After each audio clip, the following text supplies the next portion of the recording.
Good morning, everyone. Thank you all for coming on this lovely, warm June day. We'll go ahead and get started now. Welcome to the Craig H. Nielsen Auditorium and History is Lunch. I'm Chris Goodwin with the Mississippi Department of Archives and History. If you have not already, please silence your cell phones. And I wanted to let you know about some things that are coming up. Ann Webster, who is the former Chief Reference Librarian at the Department of Archives and History, will be talking about her book, Mississippians in the Great War, this Friday at 10 a.m. in the State Law Library, which is located in the Supreme Court building, also known as the Carroll Garton Justice Building. If you've not been there, it's a beautiful spot that is free and open to the public. And Ann did a History's Lunch on this book a while back, but if you've missed that, you should catch her over there. And I hope that you'll be able to come back and join us here next week when Millsaps professor Stephanie Rolfe will present Resisting Equality, the Citizens Council in Three Movements. The following week will be the 4th of July. The museums will be closed and we will not have a History's Lunch program the week after that. But there's always video of past ones. So. Today, though, we are delighted to have Rebecca Tuuri with us to discuss her new book, Strategic Sisterhood, the National Council of Negro Women in the Black Freedom Struggle. Tuuri is an assistant professor of history at the University of Southern Mississippi. She earned BAs in history and studio art from Rice University and her PhD in U.S. women's and gender history from Rutgers University. In addition to Strategic Sisterhood, just published by the University of North Carolina Press, she contributed a chapter to the book U.S. Women's History, Untangling the Threads of Sisterhood, an article to the Journal of Women's History, and has an article forthcoming in The History Teacher. She is the winner of a 2016 National Endowment for the Humanities Summer Stipend, a 2015 Moody Foundation grant to research at the Lyndon Baines Johnson Presidential Library, and 2 Mississippi Humanities Council grants. Help me welcome Rebecca Tuuri.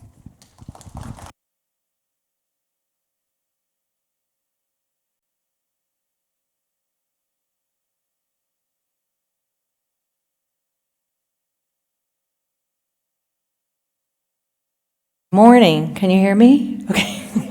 I mean, good afternoon, I guess. It's already noon. Thank you so much to Chris Goodwin, to Brother Rogers, and Katie Blunt for inviting me to give this presentation today on my brand new book. Came out in May. And thank you all so much for coming today to hear my presentation. And I look forward to hearing your questions at the end of the presentation. So let's begin. So often when historians and the public think about the civil rights movement, they think of iconic heroes such as Martin Luther King, Medgar Evers, and Stokely Carmichael. Rarely do you hear of women in the movement highlighted, with the exception of some of Mississippi's best-known civil rights activists, people like Fannie Lou Hamer, Unita Blackwell, and then Ella Baker, Septima Clark, these visible, outspoken, and incredibly influential women to the movement. And although a few new books have come out recently, such as T.E. Morris's Woman Power Unlimited and Crystal Sanders's A Chance for Change, and Francois Hamlin's Crossroads at Clarksdale, and Debbie Harwell's Wednesdays in Mississippi, these books are still fairly new and few and far between.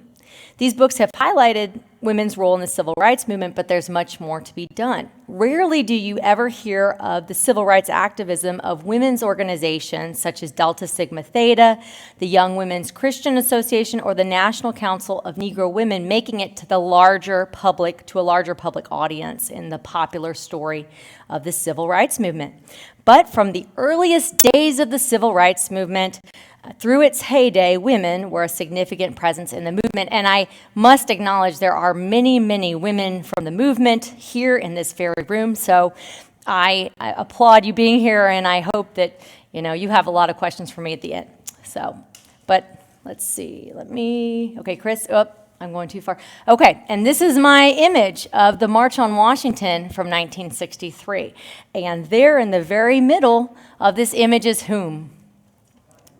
Dr. Dorothy Height, right, the third president of the National Council of Negro Women. And so this book, my book, Strategic Sisterhood, the National Council of Negro Women in the Black Freedom Struggle, examines the history of what I argue is the largest black women's organization in the country, especially its role in the civil rights movement in the 1960s and 70s. So there has been some work done on the kind of earlier period of Mary McLeod Bethune, but there's not a lot out there about what Dorothy Height did. She did have this wonderful autobiography in 2003 called Open Wide the Freedom Gates that if you have not had a chance to look at, I encourage you to look at that.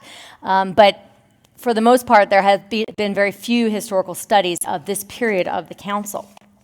The women of the NCNW, or council, as I'm going to call them from this point forward, provided a crucial infrastructure for the civil rights movement. The women of the council served as bridge leaders, to borrow from sociologist Belinda Robnett's term. They were not bridge leaders who connected local leaders to the national civil rights movement, as Robnett defines it. Instead, the women of the council served as the catalyst to try to bring in new people to the movement. Using its powerful network nationally, NCNW sought to influence rich and poor, black and white, and women of all faiths to care about civil rights and the well-being of black communities across the country.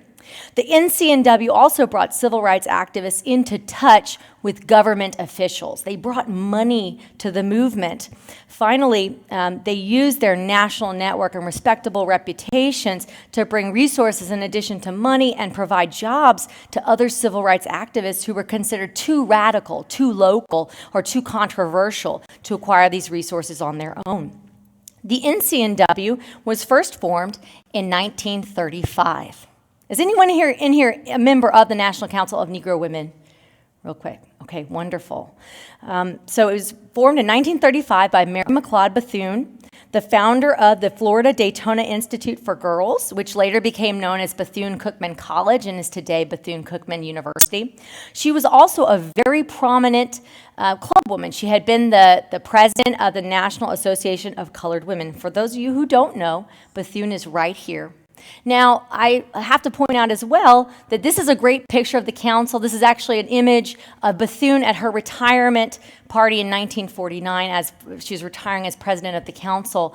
And you can see all four of the presidents, or the future presidents, there. Dorothy Farabee, who was the next president, is to Mrs. Bethune's left, and then we have Vivian Mason, who was actually the third president. And then, after these two served 1 4-year term each, Dorothy Height became the president of the council. So a lot of times people think it just jumped from Bethune to Height, but there were two other presidents in there as well. So what is the council? The council was formed by Mary McLeod Bethune to act as sort of a lobbying agent on behalf of black women. It was supposed to unite 29 national African American women's clubs, such as sororities like Alpha, Kappa Alpha, and Delta Sigma Theta, and other professional organizations and other club women's groups. In fact, in the earliest stages, the National Association of Colored Women's Clubs, which was the rival organization at the time, even joined under the umbrella of the council. From 1935 to about 1960, the NCNW focused mainly on lobbying governmental bodies to try to achieve greater legislative, social, and economic gains for black women. They were the voice of black women.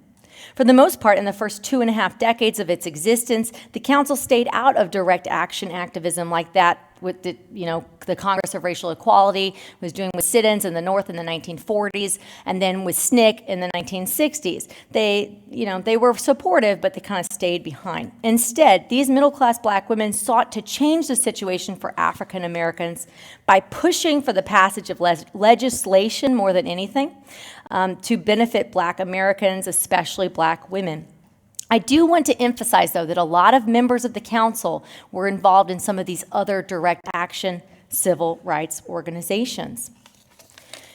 By the 1960s, NCNW was the largest black women's organization in the country. Through its affiliate organizations, it had a potential outreach of 4 million women, though there were far fewer women who were directly members of the NCNW. So the 4 million includes people, from the Women's Convention of the National Black Baptist Convention.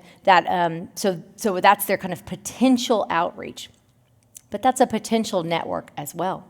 While it had previously focused on boosting the professional power of black women, by the early 1960s, Dorothy Height, the fourth president of the NCNW, began to take steps to help the council become more directly involved in the civil rights movement. And there she is, right there. She passed in 2010. Obama spoke at her funeral, and Democrats and Republicans were all there at her funeral. She was an incredibly influential woman. She's considered the kind of mother of the civil rights movement. While it had previously focused on boosting the professional power of black women, Dorothy Height began to kind of consider going down and becoming a more present part of the movement. And one of the groups that she helped organize and sponsor was called Wednesdays in Mississippi. Now, was anyone in here for Debbie Harwell's talk about Wednesdays in Mississippi? Okay, so you're going to hear some things that are similar because it's the council that sponsors Wednesdays in Mississippi. But this is an image of team number 3 that came from Baltimore and Washington, D.C. And you can see that it's a racially mixed group of women, elite women, going down during Freedom Summer to try to kind of help provide support to local activists and Northern students coming in. So WHIMS, again, was organized in anticipation of the Freedom Summer voter registration campaign in 1964. NCNW women, including Dorothy Height and her white volunteer assistant, Polly Cowan, the wife of Lou Cowan, the former president of CBS, so she was married to Lou Cowan, and she herself was the heiress of the Spiegel mail order catalog company. So this was one of Height's assistants, and she was really the brain power behind Wednesdays in Mississippi. Height and Cowan had attended a meeting in Atlanta in March of 1964. And this meeting was a meeting of different club women, including women from the YWCA, but all kinds of different organizations, the National Council of Jewish Women and the National Council of Negro Women. Clarie Collins Harvey of Jackson, how many of you guys have heard her name? Okay, good. Clarie Collins Harvey was a prominent businesswoman here in Jackson and a leader of Women Power Unlimited, who stood up and requested that the black and white women in attendance at that March meeting try to come in and help people in Mississippi to act as a long-handled spoon and stir things up. Now, Harvey and several other club women in Jackson had formed this organization named Women Power Unlimited. How many of y'all have heard of Women Power Unlimited? Oh, okay, when I say that women deserve better representation in the civil rights movement, they do, okay? And this is a good example. So Harvey was a black businesswoman. She owned Collins Funeral Home. She was the descendant of, and she owned that funeral home. And she, along with several other prominent club women in Jackson, formed this organization named Women Power Unlimited to first provide toiletries, blankets, and food for Freedom Riders in 1961. And because, of course, the Freedom Riders were getting just sent into Parchman Prison right away. This organization then expanded its offer to support to later civil rights demonstrators around the state. So when Harvey asked for the women of Atlanta to come in and stir things up, she wasn't saying take over. She was saying facilitate, act in support of what was already here. From this invitation, Cowan and Height formed Wednesdays in Mississippi. Now, Wednesdays in Mississippi brought 48 women in the summer of 1964 in 7 different teams down to Mississippi. The women would fly in teams from New York, Boston, Minneapolis, Chicago, Washington, D.C., and Philadelphia on Tuesday, spend Wednesday traveling to a smaller Mississippi town such as Hattiesburg, Canton, Meridian, Ruleville, and Vicksburg, and then fly home on Thursday. That's why they called it Wednesdays in Mississippi. Though the women of WHIMS came from national women's organizations such as the YWCA, the League of Women Voters, the National Council of Jewish Women, the National Council of Catholic Women, and I could go on, Delta Sigma Theta, Alpha Kappa Alpha. It's only the National Council of Negro Women who stood up and said, we will support this organization. It will be under our purview. So it was the council's interracial organization. This was their idea about how to get on the ground and create sort of the beloved community in Mississippi. And the women who came, and in case you couldn't tell from this picture alone, the women who came were very impressive, including Geraldine Woods, who is the president of Delta Sigma Theta, the largest black sorority, or one of the largest black sororities at the time. Pearl Willen, the president of the National Council of Jewish Women, a Broadway singer, and the wife of Claude Barnett, Etta Moten Barnett from Chicago. Jean Benjamin, the wife of the president of United Artists. These women were impressive, and their hope was that because they were so impressive and they were coming down in interracial teams, that they would somehow be able to influence middle-class Black and especially white women in Jackson and the other towns to support the movement, to get their money, to bring in, these northern students and help them, or, bring in locals and try to get more involved in the movement. They really hoped that through moral suasion, they could chip away at segregation. While many potential participants were enthusiastic about this strategy, one chafed at the strategy. One in particular I'm going to tell you about here, and that is this woman, Ruth Batson. Has anyone heard of Ruth Batson? Okay, Ruth Batson was selected as one of the Boston team members, but she initially resisted the WHIMS strategy of traveling in segregated cars and staying in segregated housing to try to be quiet. The WHIMS women wanted to not kind of bring any attention to themselves. They didn't want to bring violence to themselves or the people who they were meeting with.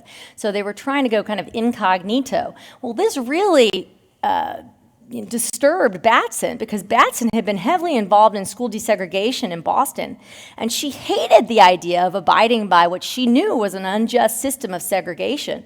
But ultimately, she decided that she had to go on the trip to see what was going on in Mississippi, and this was already set up. In Mississippi, though, Batson traveled to Canton and met with movement leaders like Annie Devine there. She made connections with the MFDP and other Black men and women in Jackson. And after returning from her WHIMS trip, Batson exclaimed, and there are debriefings where these women met again a few weeks after their trip, and they talked about what they felt on the trip. And she said in this debriefing, "This was the most meaningful thing that I have ever done. I've never been south before. I had no idea of what the problem was, even though you think you know." She called herself a red-hot civil rights worker. Those were her words. But she said she had no idea of the enormous problem facing Mississippians. Even though she was on the radar, she was reading the right things. Having been energized by her WHIMS trip, Batson went back to Massachusetts and pushed the Massachusetts Democratic National Convention delegates to support the upcoming MFDP Atlantic City Challenge. And she says, "When I stood up there and I said to them," the Massachusetts delegation, "now I just got back from Mississippi." Well, it made all the difference in the world, because they're used to people talking about what happens in the South when you haven't been there. The Northern WHIMS women made connections with and sent resources to freedom schools and community centers in Hattiesburg, Canton, Meridian, Vicksburg, and Ruleville. WHIMS participant Jean Benjamin from Long Island, New York, encouraged her local Human Relations Council to adopt the Hattiesburg Freedom Schools and sent books. And I found evidence in Sandra Addix's notes that this really happened. A relative of Sarah Lee donated 750 pounds to Vicksburg. Again, they have resources here. They also sent support to activists themselves. Boston participant Ilza Williams sent Canton civil rights worker Annie Devine money for her child's college fund. Florence Kennedy hosted Flo Kennedy, you might have heard of her as well. She's a very outspoken civil rights lawyer, but she became more outspoken after going on WHIMS. But Florence Kennedy hosted a New York fundraiser for Thelma and I.S. Sanders after their home and car were bombed. In some cases, WHIMS helped facilitate crucial contact between local organizations and the civil rights movement.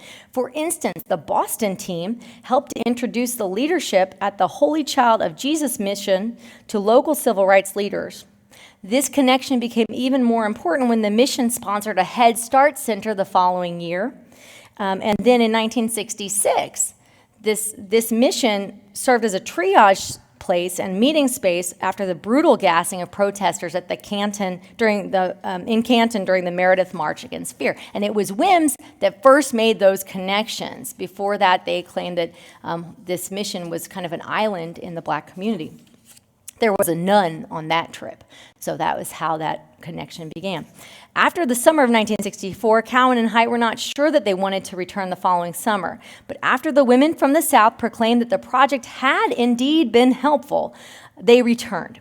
Another set of 7 WHIMS teams returned in 1965 to help with Head Start in Mississippi. They served as resource teachers to help offer support in whatever way was needed. In addition to providing help with Head Start, Six 1965 Black WHIMS team members, including Dorothy Height and Jeannie Noble, a Black NYU faculty member in the School of Education, and Ellen Terry, a Black award-winning children's book author. Has anyone heard of the book My Dog Rinty? This was written by one of the WHIMS women, also spoke in front of 2 desegregation teacher training institutes at the University of Mississippi. These teacher training institutes had over 120, mostly white, and when I say mostly white, there were only 4 Black teachers in the audience, mostly white teachers, principals, and superintendents. Terry, who was actually a Southerner, she's from Birmingham, told the audience that she was excited to be with them because for the first time she didn't have to apologize for her Southern accent. She said to this group that she had decided to become a writer after teaching for a while because she, quote, discovered that my Negro students at Old Slater School in Birmingham lacked the capacity to dream because they were not sure that Negro children had the right to conjure up visions of faraway places with strange-sounding names. These women were impressive. They wanted to change the mindset of Black, but especially white Southerners who they encountered. As University of Mississippi graduate student who was white, so the sociology department got really interested in WHIMS, and so Gabe Beard was a sociology grad student at the time. She was there at the Desegregation Institutes, and she recalled watching Dorothy Height, as well as these other prominent Black women from the NCNW as experts up there on the stage in front of this crowd. And Gabe Beard said that when the women from Yankee Land, her words, came to speak to the group, the experience had to impact them because they'd never seen people like this. They'd never seen such educated, brilliant Black folks. Now, I know, and you know, that there were many local Black Mississippians, the professional class at this time. But for these whites in the audience, this was the first time that many of them had ever made contact with a professional Black elite group of women. But Height did not just let that go. Height made sure to emphasize to the white educators that while many were impressed with her and her stature and her way of speaking, Height said that she too faced discrimination along with all other Black Americans. This is her quote, "Other Negroes and I stand alike as we try to be served in a hotel or a restaurant," she said. "I'm no higher than the one who is farthest down because we are really indeed equal when it comes to justice and to voting." Despite their best efforts, though, WHIMS women quickly realized that their brief visits to the South were not going to be enough to change the hearts and minds of whites to alleviate the horrible racism and violence that African Americans faced daily. Decades of Jim Crow racism had terrorized and blocked economic possibilities for African Americans here and could not be erased by well-meaning Northern women, no matter how enlightened, well-connected, or rich. However, NCNW was transformed through its sponsorship of Wednesdays in Mississippi because it made connections with Black and white women around the state.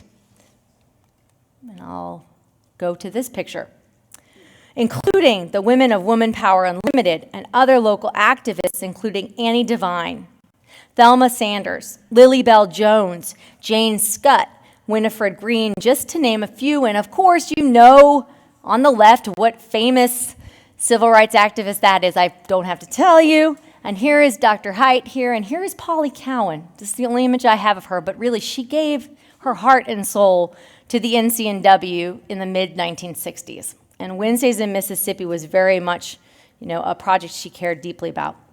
According to historian T.E. Morris, who, if you haven't read her book on Women Power Unlimited, I recommend it, Morris says that NCNW's sponsorship of this interracial elite WHIMS, these women only came down for 3 days, though. Morris says that this, quote, had established the effectiveness of a national organization in addressing the problems that Women Power Unlimited, this Jackson women's organization, focused on and demonstrated the council's dedication to the region.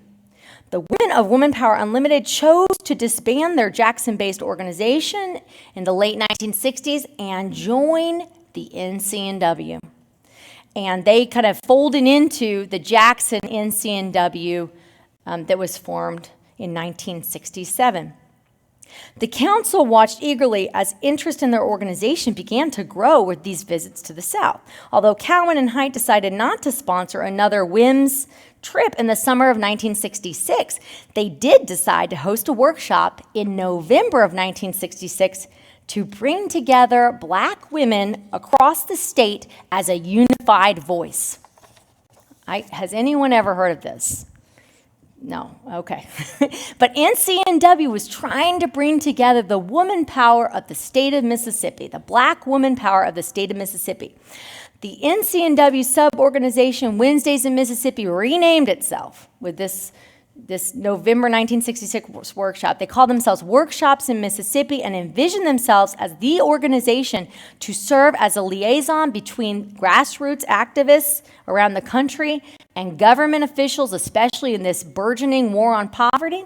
As there was more and more money to be had from government agencies, they were going to be there to help local women tap into this.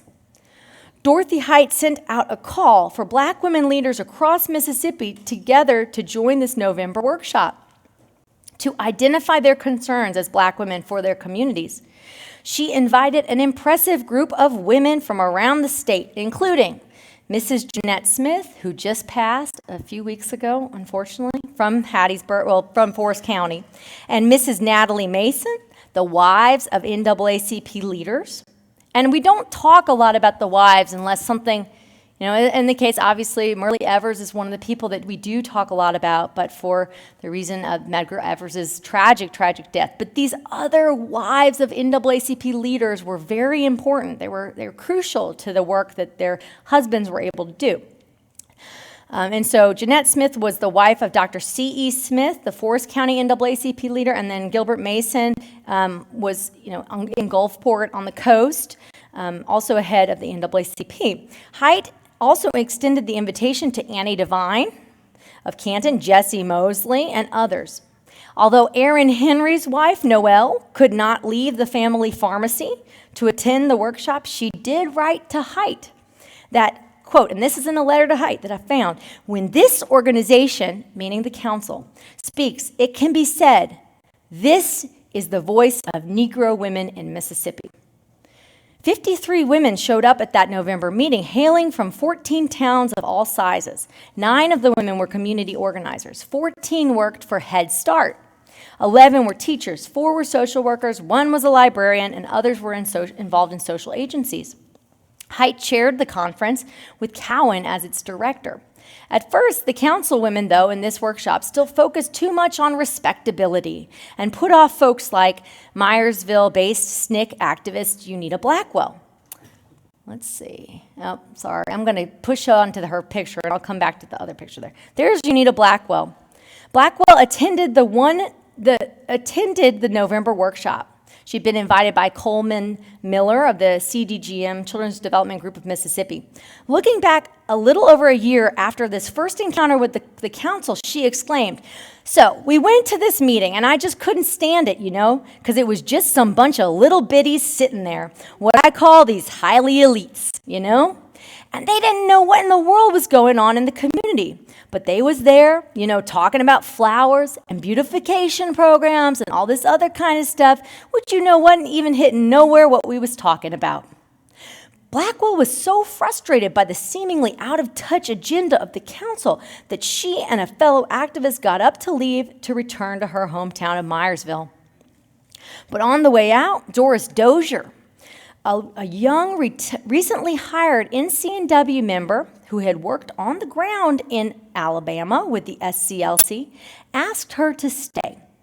So the NCNW, meanwhile, was starting to hire all these young women who had been in SNCC and SCLC and in CORE to work for the council, and she's one of the very first who was working for them. Dozier and another NCNW member then asked Blackwell if there was any way that they could channel the meeting into getting really down to something, what is happening in the communities and what should be done. After Dozier's appeal, Blackwell decided to stay, and the tone of the meeting changed. By the end of the first 2-day workshop, local activists like Blackwell had taken control of this council workshop.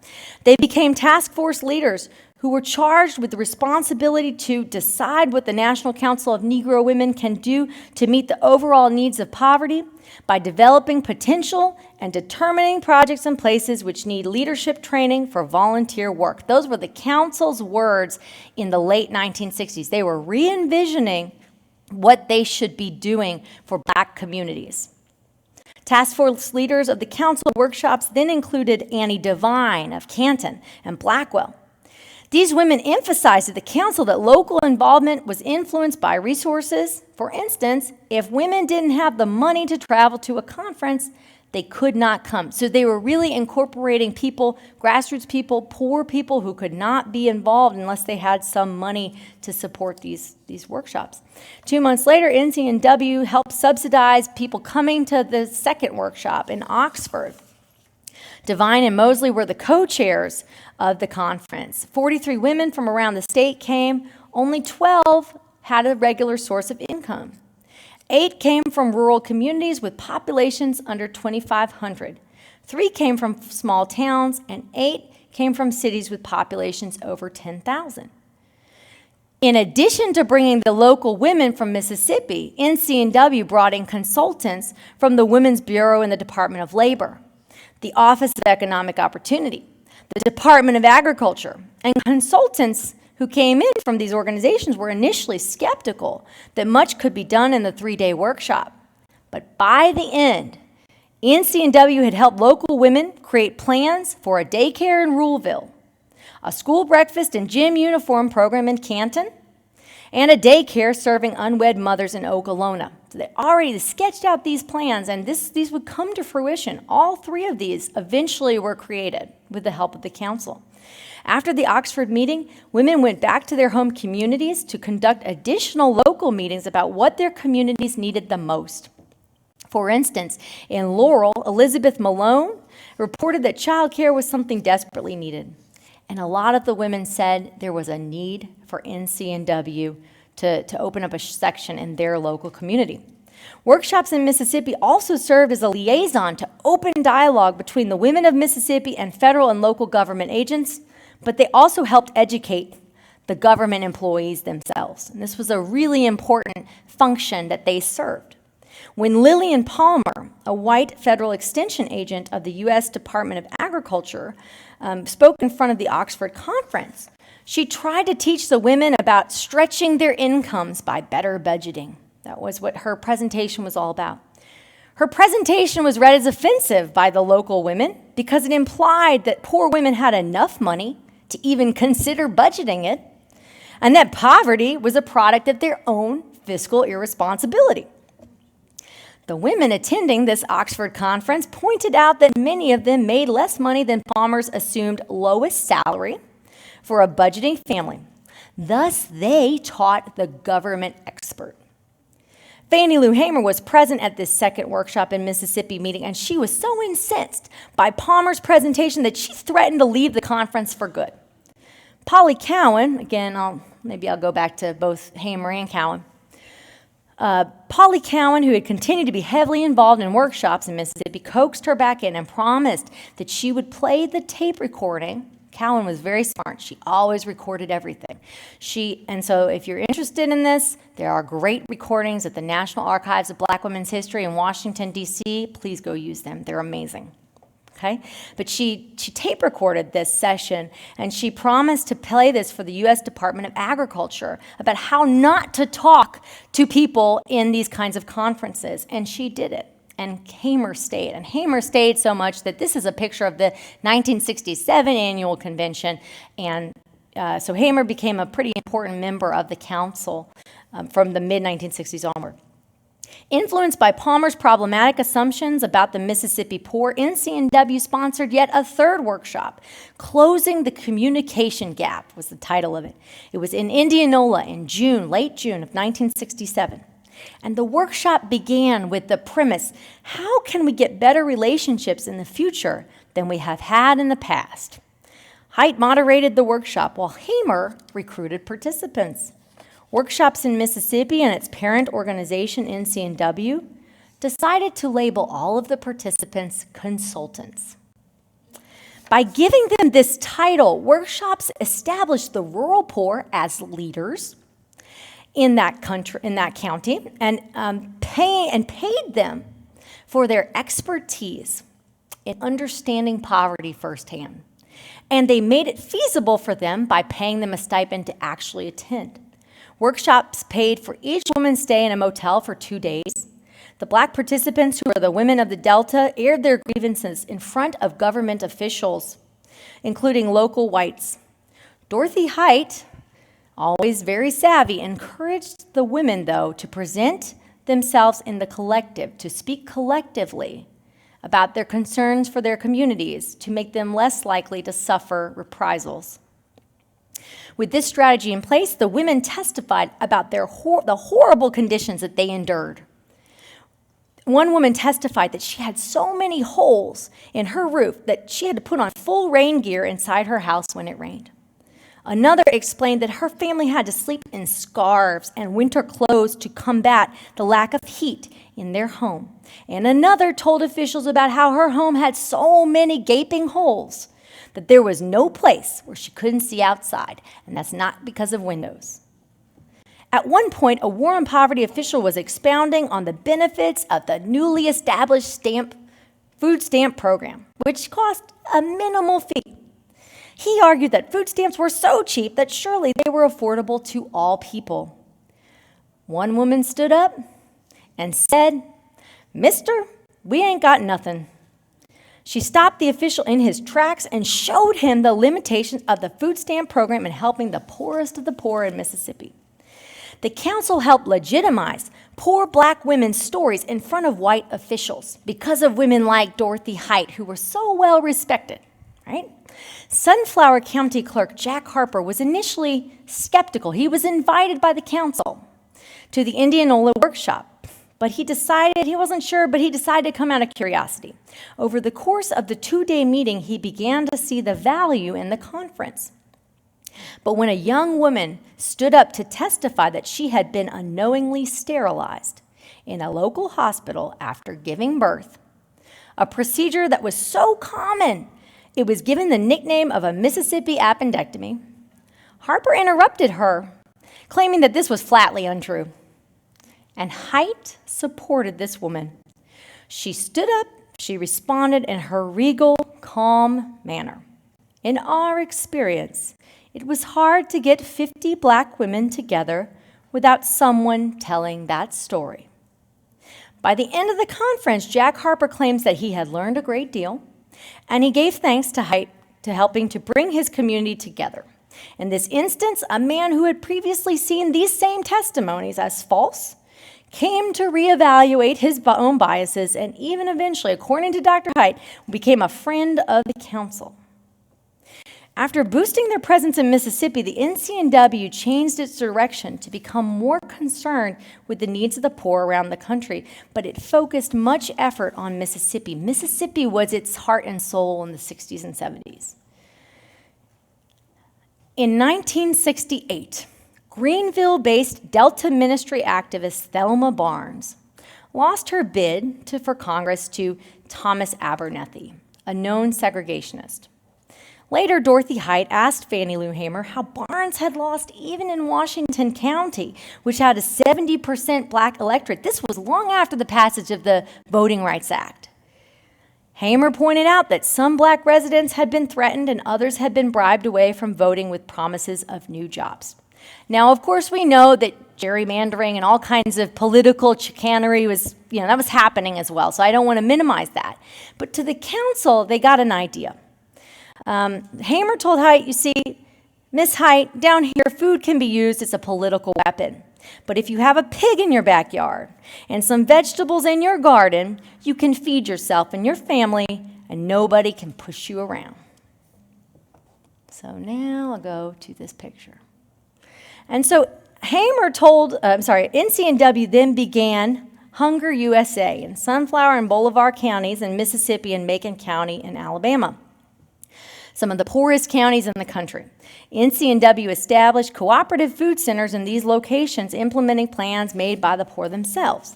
The people of the Mississippi Delta hoped that these centers could create employment opportunities and furnish them with food, which they were not receiving under state or federal programs at the time. And ultimately, this provision of food could free them to vote for candidates like Barnes. So part of Hunger USA from the NCNW was to give seeds for turnip, mustard, kale, and collard greens for Fannie Lou Hamer's Freedom Farm. NCNW also provided gifts in kind of 6 soil tillers, a full-size tractor, a tool storage house, and a 21 cubic foot freezer. And up until 1966, I should say that the council was completely voluntary. It did not have tax-exempt status. It received that in May of 1966, retroactively to December 1965. That allowed it to get grants from different organizations, private and governmental. But that's a lot for a very newly tax-exempt organization to do. The NCNW also purchased 50 white Yorkshire gilts and 5 brown Jersey boars for a pig bank to accompany the vegetable plots.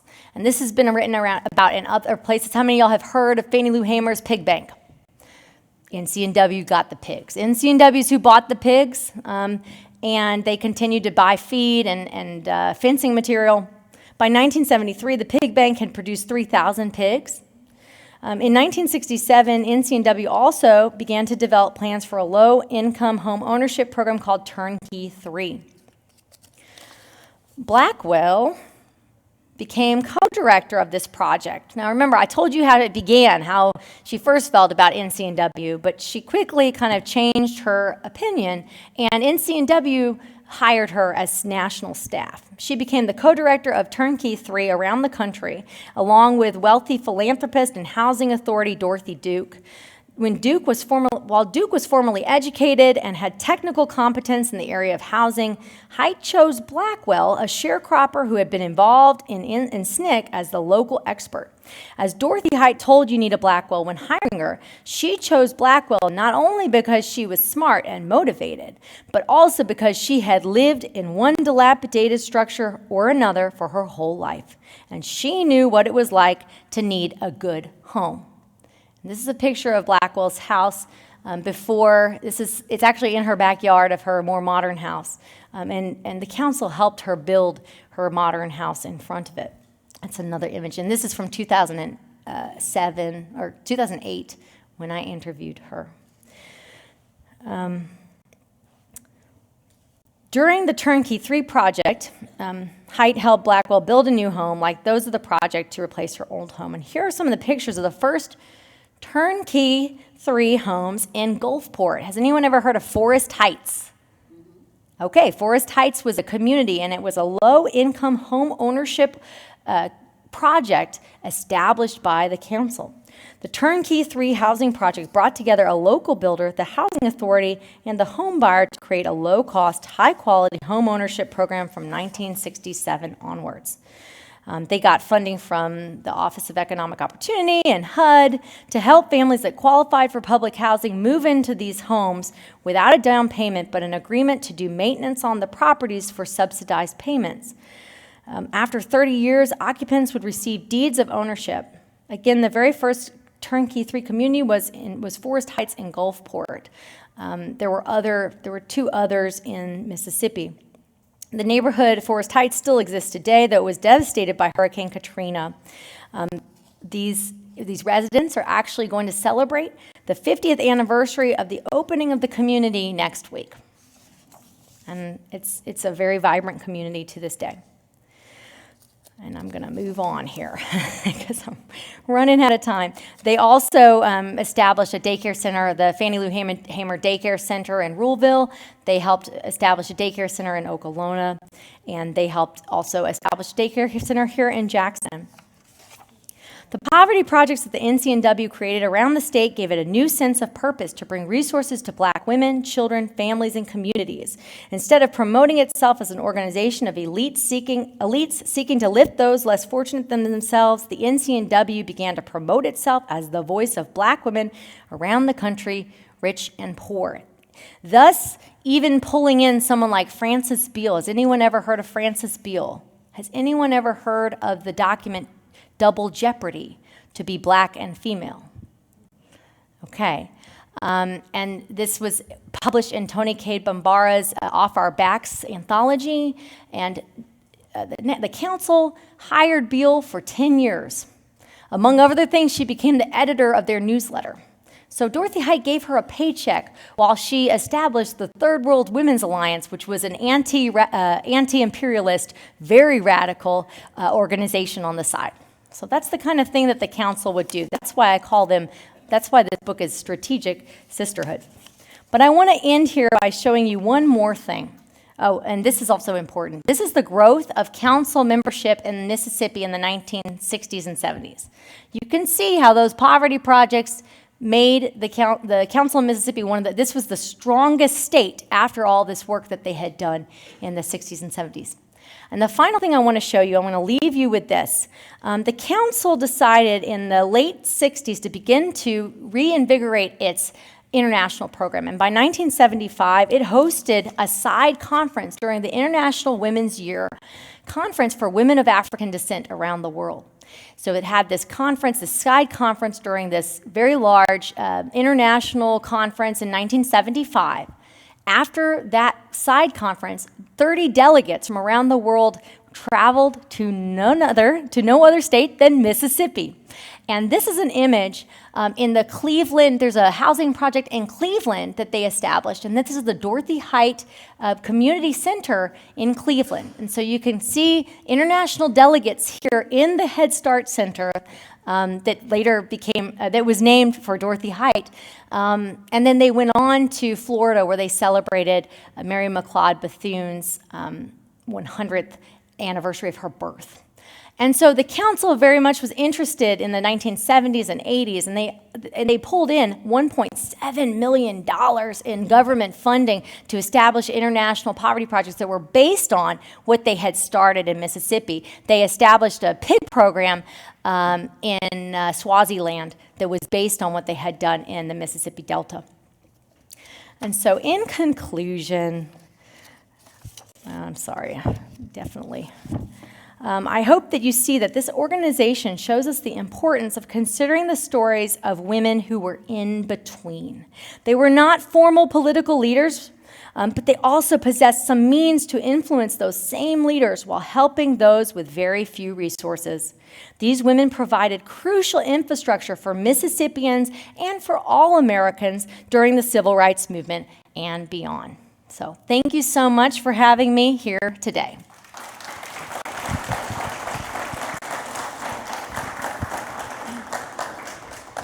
A few minutes for questions, if anyone has a question. Dr. Payne. Excellent presentation. Thank you. Why was that momentum not able to be sustained, that self-sufficient economic security that women in Mississippi had? So you mean the poverty projects that they had established in the late 60s and 70s? A lot of it had to do with government funding. After they became tax exempt in 1966, they began to pull in lots of grants from the government. And once Ronald Reagan got elected, those grants went from about $8 million to $1 million, almost overnight. And so that's really what happened to them. And so after that, they had to kind of rethink what was going to be the purpose. And frankly, what they've done for the most part is kind of go back to that original purpose of being the voice of black women, being supportive, giving money, and being, and this is very important, being the largest black women's organization in the country. That's a very important thing to be, even if you don't sponsor all these poverty projects anymore. Yes, ma'am. Why did you write the book? It's a great question. So my dissertation was actually on Wednesdays in Mississippi. And because I was very interested in this idea of this interracial organization coming down to help during Freedom Summer. But as I did more and more research, I realized that there was something incredibly significant about the fact that it was a black women's organization sponsoring this interracial group, and that that the projects that were established became something much more. And to me, I was always more interested in kind of what came afterwards. And I wanted to nobody's written about the council. Nobody's written a book about the council yet, with the exception, of Dorothy Height's autobiography, or there's a pamphlet written by Betty Collier Thomas, but there's nothing. And there were a huge women's organization. But we have lots of books about the SCLC. We have lots of books about the NAACP. Why don't we have a book about women? And so I do want to say, this is just the start. I definitely didn't get it all in there. I want people to be inspired and write the story themselves. There's just so much more to be written. And there's such wonderful resources that are almost untapped in Washington, D.C. But this, to me, is like the quiet power of this organization. Yes, sir.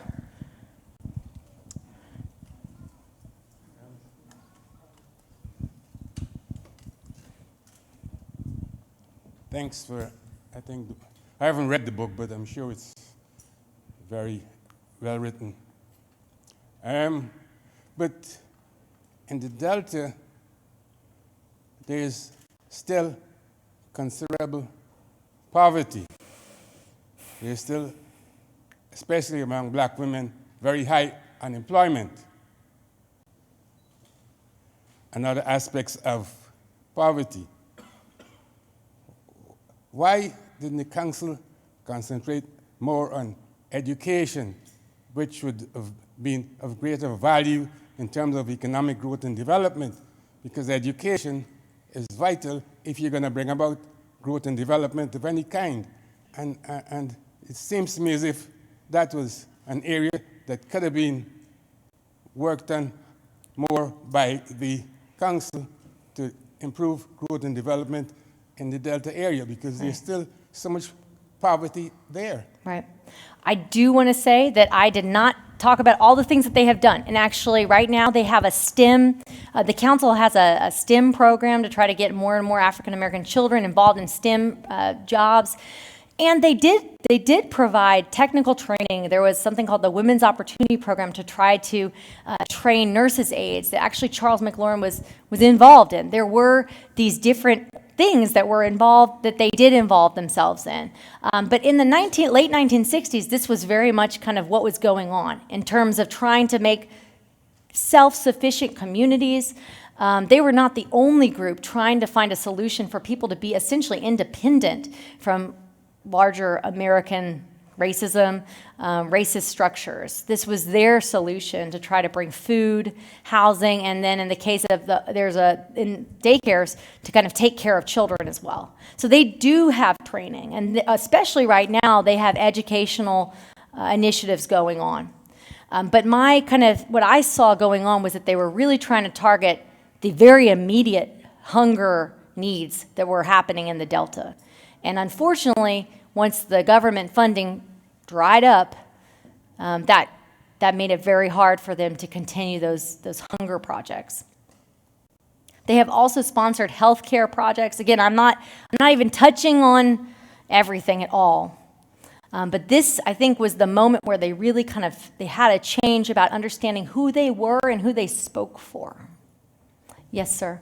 Oh, sorry. I'll let Chris determine. Is that okay? That's great. Okay. Go around and give him the mic. My name is Frank Tietjens, and I'm from Germany, so this is very new or interesting to me, to say the least. You made one remark that said at one of the councils, the women were encouraged to use the inclusive term in the language rather than the personal. Has that been recognized as an issue?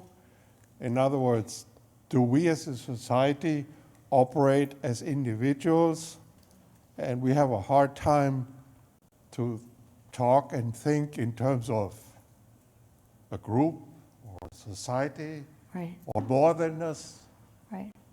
I think really what that was about was a more practical need to keep everybody safe.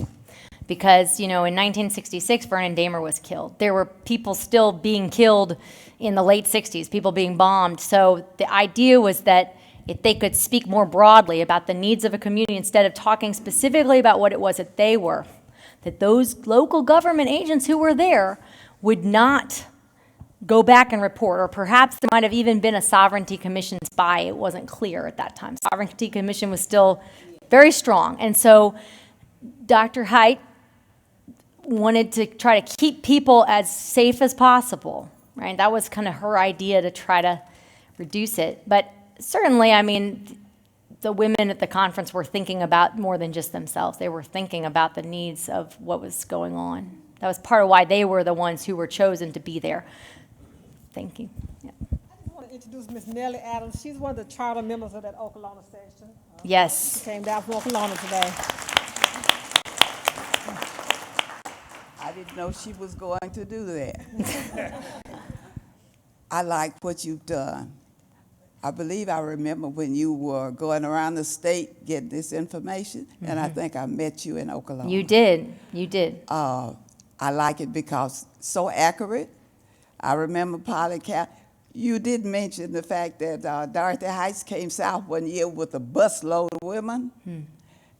Polly Cannon was one of them, her good friend Polly. Fannie Lou Hamer was with them, and they stopped. This was right after Okolona College closed. They stopped in that old building and toured the area in the south. She also came south, if you can remember, the year that they built this motel in Aberdeen, going on the road from Aberdeen to the Columbus Military Air Base. That's the year she came to one of the first state meetings that we had in Mississippi. In fact, I think I remember when she went to Ole Miss and met Kate Wilkinson. I don't know who else remembers it. Okay, and Kate Wilkinson was, again, another one of these sociologists at University of Mississippi. And there's a quote in my book, and I'm gonna try to read it here. I don't want to botch it up. But she's the one who said, Mississippi, who has been the taillight, can now be the headlight when talking about what they could do internationally. So that was her voice on one of those recordings saying that. But yeah, she was another one who helped with these workshops.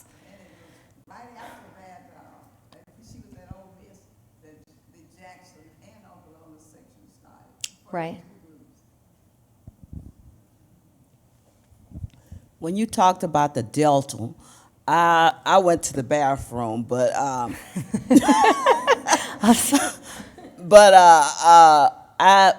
asked a question to my friend next door.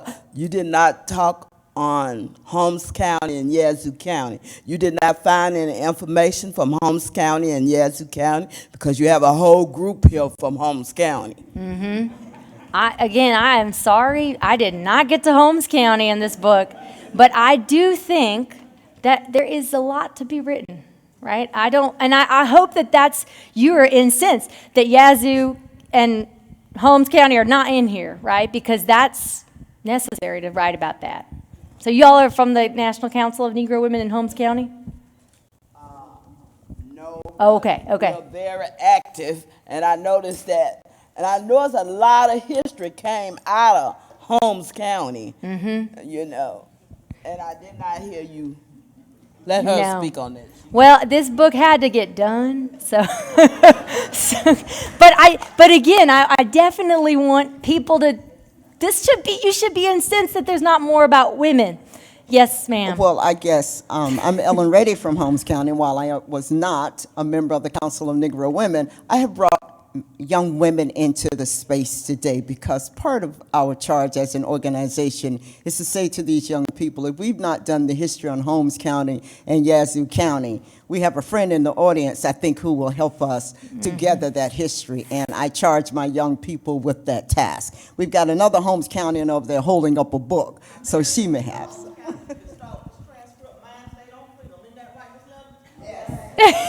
Okay, and just, I wear another hat. Besides being a university professor, I also am the co-coordinator for National History Day in Mississippi. And where is Mr. Al Wheat? Oh, did he sneak out? Oh, I'm sorry. Okay. He's also the director of education here at MDAH.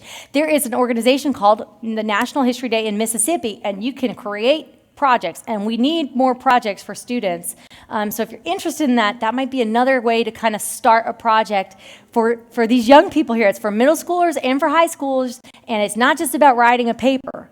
You can make a website, documentary. There's a project. You can write your own 10-minute play and deliver it. And that's the kind of thing we want to see young people getting into this. And please write about the council more, or more just about women. Yes, ma'am. I'm sorry. That's all right. That's all right. This will be the last question. But this We is can't also, say no to so Dr. this Clopton. is Dr. Jessie Mosley's daughter, Dr. Wilma Mosley Clopton. Hi. So, you were wondering about that growth of activity from the 67, 65 on. Yeah, we'll go back. It was because of Dr. Jessie Mosley's involvement. She was the convener for the state of Mississippi, and it actually helped get all of the projects, spearheaded the projects here in Mississippi, and there were a number, as she said, that she did not do, but there would be no National Council of Negro Women here in Mississippi if it had not been for Dr. Jessie Mosley. Absolutely, absolutely. Yes, she's responsible for this dramatic increase as well. All right. $29.95 will get you a copy of this book in the Mississippi Museum store right outside to the right. I hope you will all be able to join us back here next week when Stephanie Rolfe will be talking about her new book on the Citizens Councils. You can pick up a schedule of the upcoming programs over there, and there's also a place to sign up for an email reminder for each of these. But thank you all for coming today, and help me thank Rebecca Tuuri for this wonderful program. Thank you.